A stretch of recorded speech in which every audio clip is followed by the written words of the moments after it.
Morning, Ayton. Dog walking, my normal sort of route in a sense. Doing a bit of earthing this morning. It's a damp, sort of drizzly day. It's not cold, and in the last conversation, I'll just give you a quick recap of what I've been up to this summer, and it has been busy. Going uphill, by the way, that's why I'm sort of puffing. So where have I been focusing my energies? Well, interestingly, I've been drawn back into blockchain, the world of Web3, decentralized ledgers, quite heavily, and I sort of stepped away from that. As you know, I was heavily involved in 2012, 2013, 2015, 2016, did a lot of writing, worked with Telegraph in those early days, and did my own blockchain projects. But then sort of 2018, 2019, I stepped away, and a number of reasons, but I just and it still remains today, I'm just a little bit disappointed with the blockchain technology, and but I've stepped forward, embracing it a bit more now, mainly because of Web3, I guess, because I'm a big fan of Web3, and although blockchains still can't scale, we do a lot in distributed ledger, which is more enterprise grade and it does scale. But anyway, so where have I been spending my time? Well, I've always been a big fan of medical, medtech, synthetic biology, biotech, wellness, longevity.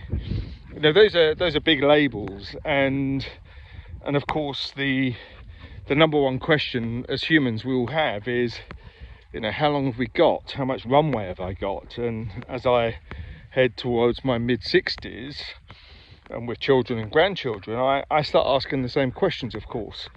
And it seems obvious to me that that there is a feeding frenzy around AI.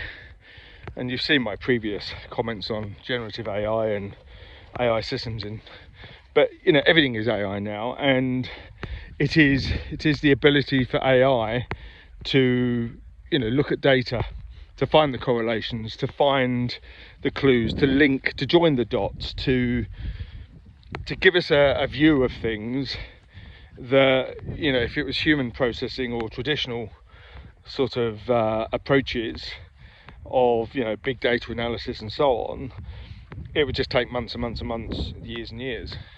But the advantage of AI, of course, is that it can join the dots, and providing you cross correlate unstructured and structured data, of course, you have images, and the convolution neural networks, which are really good at images.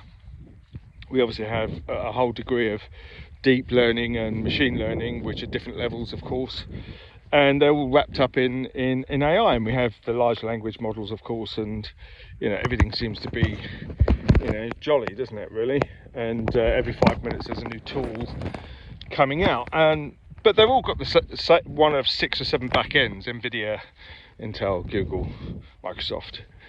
They're all very similar, and people build on top of them. And the reason for that is the investment in processing, the investment in getting these large language models away, the sheer computational scale means that you need the big brands.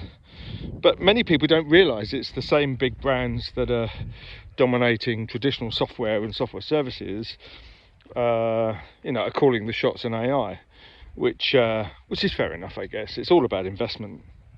However, when you get into the world, of course, synthetic biology and medical, the sheer volume and the sheer scale of the computational challenge is 1000x on traditional businesses. And I'll give you a few examples of these in a second, but it's something that AI will struggle with.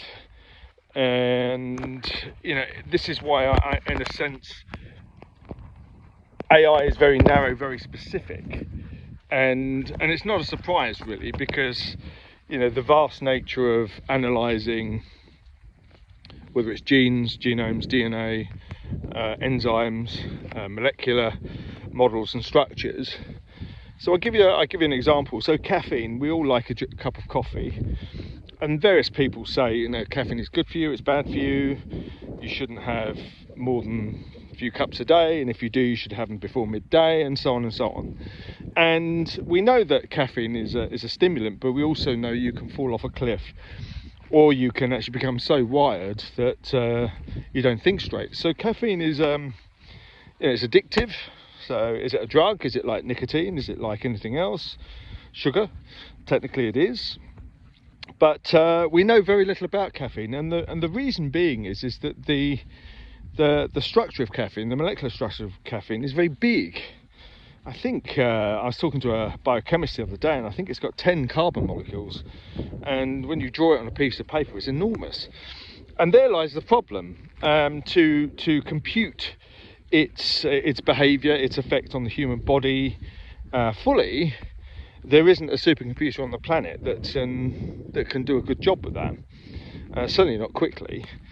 And then you consider, you know, the secrets of life and the building blocks of life, and the clues in how, you know, the body works and how we find diseases and cure diseases.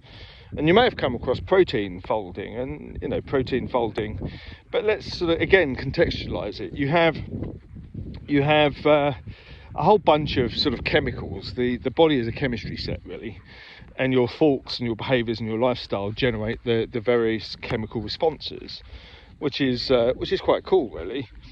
But yeah, I want to get into this a little bit, but I'll do it on the next video because we need another 5 minutes on that. But let's look at AI, medical devices, synthetic biology. Let's look at the computational challenge in overhead, which is where I'm focused, and this is where I'm looking at the moment. Talk soon.